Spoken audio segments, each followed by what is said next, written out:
Dear friends, ಎಲ್ರಿಗೂ ನಮಸ್ಕಾರ. I welcome you all to Jnana Gangotri's PSI translation and vocabulary series. ಇವತ್ತು ನಾನು ನಿಮ್ಮ ಜೊತೆ ಎಪಿಸೋಡ್ ನಂಬರ್ 47ನ ಶೇರ್ ಮಾಡ್ಕೊಳ್ತಾ ಇದ್ದೀನಿ. ಆಸ್ ಯು ಆಲ್ ನೋ, PSIಯಲ್ಲಿ ಬರ್ತಕ್ಕಂಥ ಟ್ರಾನ್ಸ್ಲೇಷನ್ನ ಗ್ರೂಪಿಂಗ್ ಮೆಥಡ್ ಮುಖಾಂತರ ಹೇಗೆ ಸರಳವಾಗಿ ಟ್ರಾನ್ಸ್ಲೇಟ್ ಮಾಡ್ಬೋದು ಅನ್ನೋದನ್ನು ನಾವು ಡಿಸ್ಕಸ್ ಮಾಡ್ತಾ ಇದ್ದೀವಿ.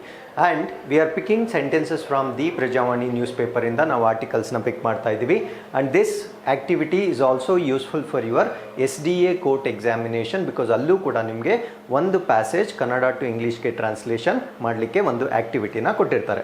So before getting into today's episode, so ಜ್ಞಾನ ಗಂಗೋತ್ರಿಯಲ್ಲಿ ನೆಕ್ಸ್ಟ್ PSI ಆಫ್ಲೈನ್ ತರಗತಿಗಳು January 5th ಕಮೆನ್ಸ್ ಆಗ್ತಾ ಇದೆ. ಸೊ ಇದರ ಬಗ್ಗೆ ಹೆಚ್ಚಿನ ಮಾಹಿತಿ ಬೇಕಾದಲ್ಲಿ ಇಲ್ಲಿ ಕಾಣ್ತಾ ಇರ್ತಕ್ಕಂಥ ಸಂಖ್ಯೆಗೆ ನೀವು ಕರೆ ಮಾಡಿ ತಿಳಿದುಕೊಳ್ಬೋದು. So with this, let's get into the vocabulary of today's episode. So vocabulary number 471. So ಮೊದಲನೇ ಪದ ಅಳಿವಿನಂಚಿನಲ್ಲಿರುವ. ಸೊ ಅದನ್ನು ನಾವು ಎಂಡೇಂಜರ್ಡ್ ಅಂತ ಕರಿತೀವಿ. ಸೊ ಆಚರಣೆ ಅಂದರೆ, ಸೊ ಇದಕ್ಕೆ ಎರಡು ಮೀನಿಂಗ್ಸ್ ಬರುತ್ತೆ ಇಂಗ್ಲೀಷಲ್ಲಿ. ಒಂದನ್ನು ನಾವು ಸೆಲೆಬ್ರೇಟ್, ಇನ್ನೊಂದನ್ನು ನಾವು ಅಬ್ಸರ್ವ್ ಅಂತ ಕರಿತೀವಿ. ಫಾರ್ ಎಕ್ಸಾಂಪಲ್, ಇವಾಗ Deepavali. So Deepavali is a positive thing, it's a festival. So ಅದನ್ನು ನಾವು ಸೆಲೆಬ್ರೇಟ್ ಮಾಡ್ತೀವಿ, ಅದನ್ನು ನಾವು ಅಬ್ಸರ್ವ್ ಮಾಡೋದಿಲ್ಲ. ಅದೇ ಒಂದು ಪೋಲಿಯೋ ದಿನ ಅಂತ ತಿಳ್ಕೊಳ್ಳೋಣ. ಪೋಲಿಯೋ ಈಸ್ ನೆಗೆಟಿವ್, ಅರ್ಥ ಆಯ್ತಲ್ವಾ? ಸೊ ಅದನ್ನು ನಾವು ಅಬ್ಸರ್ವ್ ಮಾಡ್ತೀವಿ, ಅದನ್ನು ನಾವು ಸೆಲೆಬ್ರೇಟ್ ಮಾಡಬಾರ್ದು. ಸೊ ಅದರ ಬಗ್ಗೆ ಜಾಗೃತಿ ಮೂಡಿಸಲು ಮಾಡ್ತಕ್ಕಂಥ ದಿನಗಳನ್ನು ನಾವು ಅಬ್ಸರ್ವ್ ಅಂತ ಟ್ರಾನ್ಸ್ಲೇಟ್ ಮಾಡಬೇಕು. ಯಾವುದೇ ಕಾರಣಕ್ಕೂ ಆ ಥರ ನೆಗೆಟಿವ್ ವರ್ಡ್ಸ್ ಇದ್ದರೆ ಅಲ್ಲಿ ಸೆಲೆಬ್ರೇಟ್ ಅಂತ ಟ್ರಾನ್ಸ್ಲೇಷನ್ ಮಾಡಬಾರ್ದು. ಸೊ ಅಲ್ಲಿ ನಾವು ಮಾರ್ಕ್ಸ್ನ ಕಳ್ಕೊಳ್ತೀವಿ. ಅದಾದಮೇಲೆ ಜಾಗೃತಿ ಅಂದರೆ ಅವೇರ್ನೆಸ್ ಅಂತ ಆಗುತ್ತೆ. ಸ್ತನಿ ಅಂದರೆ ಮ್ಯಾಮಲ್ ಅಂತ ಆಗುತ್ತೆ. ಸಸ್ತನಿ ಅಥವಾ ಸ್ತನಿ ಅಂತ ಕೂಡ ಕರೀತಾರೆ. ಅದನ್ನು ನಾವು ಮ್ಯಾಮಲ್ ಅಂತ ಟ್ರಾನ್ಸ್ಲೇಟ್ ಮಾಡಬೇಕು. ವೈಜ್ಞಾನಿಕ ಅಂದರೆ ಸೈಂಟಿಫಿಕ್ ಅಂತ ಟ್ರಾನ್ಸ್ಲೇಟ್ ಮಾಡಬೇಕು. ಹುಲ್ಲುಗಾವಲು ಅಂದರೆ ಗ್ರಾಸ್ ಲ್ಯಾಂಡ್ ಅಂತ ಟ್ರಾನ್ಸ್ಲೇಟ್ ಮಾಡಬೇಕು. ವರ್ಗ ಅಂದರೆ ಕ್ಲಾಸ್ ಅಂತ ಆಗುತ್ತೆ. ಉಳಿಸಲು ಅಂದರೆ to save or to protect ಅಂತ ಟ್ರಾನ್ಸ್ಲೇಟ್ ಮಾಡಬೇಕಾಗುತ್ತೆ. ಮೂಡಿಸಲು ಅಂದರೆ ಟು ಕ್ರಿಯೇಟ್ ಅಂತ ಟ್ರಾನ್ಸ್ಲೇಟ್ ಮಾಡಬೇಕಾಗುತ್ತೆ. ಸೊ ರಚನೆ ಅಂದರೆ ಸ್ಟ್ರಕ್ಚರ್ ಅಂತ ಆಗುತ್ತೆ. ಸೊ ಈ 10 ಪದಗಳಿರ್ತಕ್ಕಂಥ 2 ವಾಕ್ಯಗಳನ್ನು ನಾವು ಗ್ರೂಪಿಂಗ್ ಮೆಥಡಲ್ಲಿ ಇವತ್ತು ಟ್ರಾನ್ಸ್ಲೇಷನ್ ಮಾಡಿ ಪ್ರಾಕ್ಟೀಸ್ ಮಾಡೋಣ. So as I tell you always, so ಈ ಟ್ರಾನ್ಸ್ಲೇಷನ್ ಸ್ಲೈಡ್ ಬಂದ ಕೂಡಲೇ ನೀವು ವಿಡಿಯೋನ ಪಾಸ್ ಮಾಡಿ, ಸೊ ನೀವೇ ಅದಕ್ಕೆ ಟ್ರಾನ್ಸ್ಲೇಟ್ ಮಾಡಿ ನನಗೆ ಕಮೆಂಟ್ ಸೆಕ್ಷನಲ್ಲಿ ತಿಳಿಸ್ಬೋದು. ಸೊ ಅದರಲ್ಲಿ ಏನಾದರೂ ಎರರ್ಸ್ ಇದ್ದರೆ, so we will try to respond to your answers. So ಇಲ್ಲಿ I have taken 2 colour shades. ಒಂದು ವೈಟ್ ಶೇಡ್ ಇದೆ, ಒಂದು ಯೆಲ್ಲೋ ಶೇಡ್ ಇದೆ. ಸೊ ಇಲ್ಲಿ ಗ್ರೂಪಿಂಗ್ ನಿಮಗೆ ಈಸಿಯಾಗಿ ಅರ್ಥ ಆಗಲಿ ಅಂದ್ಬಿಟ್ಟು ನಾನು 2 ಕಲರ್ಸಲ್ಲಿ ಕೊಟ್ಟಿದ್ದೀನಿ. ಅಂದರೆ ಡಿಫ್ರೆಂಟ್ ಕಲರ್ಸಲ್ಲಿ ನಾನು ಕರೆಕ್ಟಾಗಿ ಅಲ್ಲಿಗೆ ಬ್ರೇಕ್ ಮಾಡ್ಕೊಂಡಿದ್ದೀನಿ ಅಂತ ನೀವು ಅರ್ಥ ಮಾಡ್ಕೊಳ್ಬೇಕು. ತನ್ನ ದೇಹದ ವಿಶಿಷ್ಟ ರಚನೆಯಿಂದ, ಸೊ ಇಲ್ಲಿಗೆ ಒಂದು ಬ್ರೇಕ್ ಆಗುತ್ತೆ. ಈ ಭೂಮಿಯ ಮೇಲೆ ಯಾರೇ ಆದರೂ ಸುಲಭವಾಗಿ ಗುರುತಿಸಬಹುದಾದ ಪ್ರಾಣಿ ಗೇಂಡಮೃಗ ಅಥವಾ ಖಡ್ಗಮೃಗ. ಸೊ ಅಲ್ಲಿಗೆ ಒಂದು ಫುಲ್ ಸ್ಟಾಪ್ ಬಂದಿದೆ. ಸೊ ಇಲ್ಲಿಗೆ ಈ ವಾಕ್ಯವನ್ನು ನಾನು ಫ್ರ್ಯಾಕ್ಷನ್ ನಂಬರ್ 1 ಮತ್ತು ಫ್ರ್ಯಾಕ್ಷನ್ ನಂಬರ್ 2 ಆಗಿ ಡಿವೈಡ್ ಮಾಡಿದ್ದೀನಿ. ಅದಾದಮೇಲೆ ಅಳಿವಿನಂಚಿನಲ್ಲಿರುವ ಪ್ರಾಣಿಗಳ ಪಟ್ಟಿಗೆ ಸೇರಿರುವ ಈ ಗೇಂಡಮೃಗಗಳನ್ನು ಉಳಿಸಲು, ಸೊ ಇಲ್ಲಿಗೊಂದು ಬ್ರೇಕ್ ಆಗಿರುತ್ತೆ. ಹಾಗೂ ಅವುಗಳ ಬಗ್ಗೆ ಜಾಗೃತಿ ಮೂಡಿಸಲು ಇಲ್ಲಿಗೊಂದು ಬ್ರೇಕ್ ಆಗಿರುತ್ತೆ.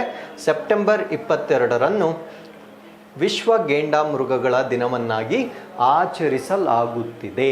So always what you need to identify. So ಯಾವುದೇ ವಾಕ್ಯ ಬಂದರೂ ಫಸ್ಟ್ ಥಿಂಗ್ ನಾವೇನು ಐಡೆಂಟಿಫೈ ಮಾಡಬೇಕಂದ್ರೆ ಅದರ ಟೆನ್ಸ್, ಅದು ಯಾವ ಕಾಲಮಾನದಲ್ಲಿದೆ ಅಂತ ನಾವು ಐಡೆಂಟಿಫೈ ಮಾಡಬೇಕು. ಇಲ್ಲಿ ನೋಡಿ, ಆಚರಿಸಲಾಗುತ್ತಿದೆ ಅಂದರೆ ಹಿಂದೆನೂ ಆಚರಿಸ್ತಾ ಇದ್ರು, ಈಗಲೂ ಆಚರಿಸ್ತಾ ಇದ್ದಾರೆ, ಮುಂದೆ ಕೂಡ ಅದನ್ನು ಆಚರಿಸ್ತಾರೆ. ಸೊ ಈ ಥರ ವಾಕ್ಯವನ್ನು ನಾವು ಪ್ರೆಸೆಂಟ್ ಪರ್ಫೆಕ್ಟ್ ಕಂಟಿನ್ಯೂಯಸ್ ಟೆನ್ಸ್ ಅಂತ ಕರಿತೀವಿ ಅಲ್ವಾ? ಸೊ ಪ್ರೆಸೆಂಟ್ ಪರ್ಫೆಕ್ಟ್ ಕಂಟಿನ್ಯೂಯಸ್ ಟೆನ್ಸಲ್ಲಿ ನಾವು ಹ್ಯಾಸ್ ಬೀನ್ ಅಂತ ಯೂಸ್ ಮಾಡ್ತೀವಿ ಅಥವಾ ಹ್ಯಾವ್ ಬೀನ್ ಅಂತ ಯೂಸ್ ಮಾಡಬೇಕು. ಅದ್ರ ಜೊತೆ ವರ್ಬ್ ಯಾವಾಗಲೂ V4 ಫಾರ್ಮ್ ಆಗಿರಬೇಕು. ಅಂದರೆ ವರ್ಬಲ್ಲಿ ಕ್ರಿಯಾಪದದಲ್ಲಿ ING ಫಾರ್ಮ್ ಇರಬೇಕು. ಸೊ ಇಷ್ಟು ಬೇಸಿಕ್ ಇನ್ಫಾರ್ಮೇಷನ್ ನಮಗೆ ಗೊತ್ತಿರಬೇಕು. ಹಾಗಿದ್ರೆ ಇಲ್ಲೇನು ಕಲರ್ ಶೇಡ್ಸಲ್ಲಿ ಕೊಟ್ಟಿದ್ದೀನೋ ಅದನ್ನೆಲ್ಲ ಇಲ್ಲಿ ನಂಬರ್ಸ್ ಹಾಕಿ ನಾನು ನಿಮಗೆ ಇಂಡಿಕೇಟ್ ಮಾಡಿದ್ದೀನಿ. ಹಾಗಿದ್ರೆ ಸ್ಟ್ರೈಟ್ ಅವೇ ನಾವು ಟ್ರಾನ್ಸ್ಲೇಷನ್ಗೆ ಹೊರಟೋಗೋಣ. ಸೊ ಇಲ್ಲಿ ತನ್ನ ದೇಹದ ವಿಶಿಷ್ಟ ರಚನೆಯಿಂದ ಅನ್ನೋದಕ್ಕೆ ನಾನು ಡ್ಯೂ ಟು ಅಂತ ಮಾಡ್ಕೊಂಡಿದ್ದೀನಿ. ತನ್ನ ಅನ್ನೋದಕ್ಕೆ ಇಟ್ಸ್ ಅಂತ ಬರೀಬೇಕು. ಸೊ ಇಲ್ಲಿ ಯಾವುದೇ ಕಾರಣಕ್ಕೂ ನಾವು ಅಪಾಸ್ಟ್ರೋಫಿ ಬರೀಬಾರ್ದು. ಯಾಕಂದರೆ ತುಂಬ ಜನ ನಾನು ನೋಡ್ತಾ ಇರ್ತೀನಿ, ಇಟ್ಸ್ ಅಂತ ಬರೆಯೋಷ್ಟೊತ್ತಿಗೆ ಅದಕ್ಕೆ ಅಪಾಸ್ಟ್ರೋಫಿ ಬರೆದಿರ್ತಾರೆ, ಅದು ರಾಂಗ್. ಅಪಾಸ್ಟ್ರೋಫಿ ಬರೆದ್ರೆ ಇಟ್ ಈಸ್ ಅಂತ ಆಗುತ್ತೆ. ಸೊ ಅದರಿಂದ ನಾವು ಅಲ್ಲಿ ಅಪಾಸ್ಟ್ರೋಫಿ ಬರೀಬಾರ್ದು. It's special body structure. So ವಿಶಿಷ್ಟ ಅನ್ನೋದಕ್ಕೆ ನಾನು ಸ್ಪೆಷಲ್ ಬಾಡಿ ಸ್ಟ್ರಕ್ಚರ್ ಅಂತ ಬರ್ಕೊಂಡಿದ್ದೀನಿ. ಈ ಭೂಮಿಯ ಮೇಲೆ ಯಾರೇ ಆದರೂ ಸುಲಭವಾಗಿ ಗುರುತಿಸಬಹುದಾದ ಪ್ರಾಣಿ ಗೆಂಡಮೃಗ ಅಥವಾ ಖಡ್ಗಮೃಗ. ಅಂದರೆ ದಿ ಆ್ಯನಿಮಲ್, ಯಾವುದೇ ಪ್ರಾಣಿ ಅಂತ ಕೊಟ್ಟಿದ್ದಾರೆ.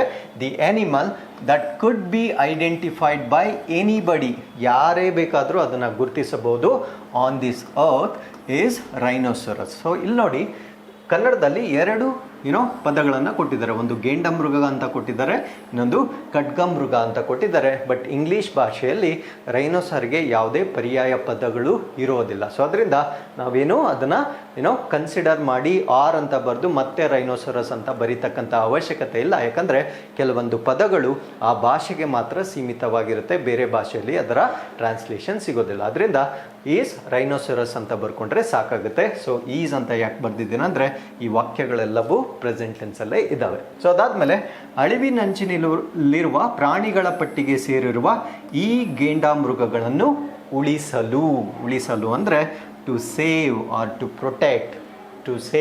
Protect these rhinoceros. ಸೊ ಈ ಗೆಂಡಮೃಗಗಳು, ಇಲ್ಲಿ ನೋಡಿ, ಈ ಗೆಂಡಮೃಗಗಳು ಅಂದರೆ these rhinoceros that belong to the list of endangered animal. So ಅವುಗಳು ಯಾವುದರ ಪಟ್ಟಿಗೆ ಸೇರಿದೆ? ಅಳಿವಿನಂಚಿನಲ್ಲಿರುವ ಪ್ರಾಣಿಗಳ ಪಟ್ಟಿಗೆ ಸೇರಿರ್ತಕ್ಕಂಥದ್ದು. ಅದಕ್ಕೋಸ್ಕರ ನಾನು belong to the list of endangered animals ಅಂತ ಬರ್ಕೊಂಡೆ. ಅದಾದಮೇಲೆ ಹಾಗೂ ಅವುಗಳ ಬಗ್ಗೆ ಜಾಗೃತಿ ಮೂಡಿಸಲು, ಹಾಗೂ ಅನ್ನೋದಕ್ಕೆ ನಾನು ಏನು ಬರ್ದಿದ್ದೀನಿ ಇಲ್ಲಿ? As well as to create awareness about them, ಅವುಗಳ ಬಗ್ಗೆ, ಅಬೌಟ್ ದೆಮ್ ಅಂತ ಟ್ರಾನ್ಸ್ಲೇಷನ್ ಆಗುತ್ತೆ. ಸೊ ಸೆಪ್ಟೆಂಬರ್ 22 ವಿಶ್ವ ಗೆಂಡಮೃಗಗಳ ದಿನವನ್ನಾಗಿ ಆಚರಿಸಲಾಗುತ್ತದೆ. So September 22 has been observed as world's rhinoceros day ಅಂತ ಆಗುತ್ತೆ. So September 22 has been observed as world rhinoceros day ಅಂತ ಆಗುತ್ತೆ. ಸೊ ಇವಾಗ ಈ ಎಲ್ಲ ಫ್ರ್ಯಾಕ್ಷನ್ಸ್ನು ನಾನು ಕಂಬೈನ್ ಮಾಡಿದ್ರೆ ಸೊ ಇದು ನನ್ನ ಕಂಪ್ಲೀಟೆಡ್ ಸೆಂಟೆನ್ಸ್ ಆಗಿರುತ್ತೆ. ಇಲ್ಲಿ ನೋಡಿ, due to its special body structure the animal that could be identified by anybody on this earth is rhinoceros. So ಇಲ್ಲಿಗೆ ಫುಲ್ ಸ್ಟಾಪ್ ಎಂಡ್ ಆಯಿತು. ಅಥವಾ ಇದನ್ನು ಸ್ವಲ್ಪ ಮಾಡಿಫೈ ಕೂಡ ಮಾಡ್ಕೊಳ್ಬೋದು. ಸೆಕೆಂಡ್ ಆಪ್ಷನ್ ಕೂಡ ನಾನು ಹೇಳಿರ್ತೀನಿ, due to its special body structure. So ಇದನ್ನು ಏನು ಮಾಡ್ಬೋದು ಅಂದರೆ, ಸೊ ಸೆಂಟೆನ್ಸ್ನ ನಾನು ಇಲ್ಲಿಂದ ಬೇಕಾದರೂ ಸ್ಟಾರ್ಟ್ ಮಾಡ್ಬೋದು like this: the animal that could be identified by anybody on this earth. So ಇಲ್ಲಿಗೆ ಇದನ್ನು ಆ್ಯಡ್ ಮಾಡ್ಕೊಳ್ಬೋದು. Due to its special body ಸ್ಟ್ರಕ್ಚರ್ನ ಇಲ್ಲಿಗೂ ಕೂಡ ಆ್ಯಡ್ ಮಾಡ್ಕೊಬೋದು, ಈಸ್ ರೈನೋಸರಸ್. ಸೊ ಇಲ್ಲಿಗೆ ಆನ್ ದಿಸ್ ಅರ್ತ್ ಅನ್ನೋದು ಇಲ್ಲಿಗೆ ಎಂಡ್ ಆಗುತ್ತೆ. ಸೊ ಇಲ್ಲಿಗೆ due to its special body structure is rhinoceros. So ಈ ಥರ ಕೂಡ ನಾನು ವಾಕ್ಯ ರಚನೆ ಮಾಡ್ಬೋದು. So to save these rhinoceros that belong to the list of endangered animals as well as to create awareness about them, September 22 has been observed. So ಇಲ್ಲಿ ನೋಡಿ, observed ಅಂತ ಬರೆದಿದ್ದೀನಿ, V4 ಅಂತ ಹೇಳಿದ್ದೆ, ING form has been observing ಅಂತ ಇಲ್ಲಿ ಬರೋದಿಲ್ಲ. ಅರ್ಥ ಆಯ್ತಲ್ವಾ? ಸೊ ಇಲ್ಲಿ I should not say has been observing, so we should say has been observed ಅಂತಲೇ ಬರೀಬೇಕು. Observed as world rhinoceros day ಅಂತ ಕಂಪ್ಲೀಟ್ ಆಗುತ್ತೆ. ಸೊ ಇದು ಇವತ್ತಿನ ಮೊದಲನೇ ವಾಕ್ಯವಾಗಿರುತ್ತೆ. ಸೊ ಎರಡನೇ ವಾಕ್ಯ ನೋಡೋದಾದರೆ, these are the sentences. So ಪ್ರಾಣಿ ಜಗತ್ತಿನಲ್ಲಿ ಸ್ತನಿ ವರ್ಗಕ್ಕೆ ಸೇರಿದ ಗೆಂಡಮೃಗದ ವೈಜ್ಞಾನಿಕ ಹೆಸರು ರೀನೋಸೆರಾಟೋಯ್ಡೆ ಅಂತ ಹೇಳಿದ್ದಾರೆ. ಅಲ್ಲಿಗೆ ಫುಲ್ ಸ್ಟಾಪ್. ಸೊ ಅದರಲ್ಲಿ ಏನು ಬ್ರೇಕ್ ಮಾಡ್ತಕ್ಕಂಥ ಅವಶ್ಯಕತೆ ಇಲ್ಲ. ಆಫ್ರಿಕಾ, ಏಷ್ಯಾ ಹುಲ್ಲುಗಾವಲುಗಳಲ್ಲಿ ವಾಸಿಸುವ ಈ ಪ್ರಾಣಿಗಳಲ್ಲಿ ಒಟ್ಟು 5 ವಿಧ ಅಂತ ಕೊಟ್ಟಿದ್ದಾರೆ. ಸೊ ಈ ವಾಕ್ಯ ಕೂಡ ಪ್ರೆಸೆಂಟ್ ಟೆನ್ಸಲ್ಲೇ ಇದೆ. ಸೊ ಇಲ್ಲಿ ಯಾವುದು ಗ್ರೂಪಿಂಗ್ ಅವಶ್ಯಕತೆ ಇಲ್ಲ, ಬಿಕಾಸ್ ಇವೆಲ್ಲ ಸರಳ ವಾಕ್ಯಗಳಿದ್ದಾವೆ. So the scientific name of the rhinoceros that belong to the class of mammals is Rhinocerotidae ಅಂತ ಬರ್ಕೊಳ್ಬೇಕು. ಸೊ ಇಲ್ಲಿ ನೋಡಿ, ವೈಜ್ಞಾನಿಕ ಹೆಸರಾಗಿರೋದ್ರಿಂದ ಇಲ್ಲಿ ನಾನು ಕ್ಯಾಪಿಟಲ್ ಲೆಟರ್ ಬರಿತೀನಿ. ಸೊ ಅದನ್ನು ನೀವು ನೆನ್ಪಿಟ್ಕೊಳ್ಬೇಕು. ಆ್ಯಂಡ್ ಪ್ರೀವಿಯಸ್ ಸ್ಲೈಡಲ್ಲಿ ನಾವು ಸೆಪ್ಟೆಂಬರ್ನ ಎಸ್ ಕ್ಯಾಪಿಟಲ್ನ ಬರೆದಿದ್ವಿ. So that is also important. ಯಾವುದೇ ಮಂತ್ ಅಥವಾ ಡೇನ ನಾವು ಕ್ಯಾಪಿಟಲ್ ಲೆಟ್ರಲ್ಲೇ ಬರೀಬೇಕು. So that is the next point to remember.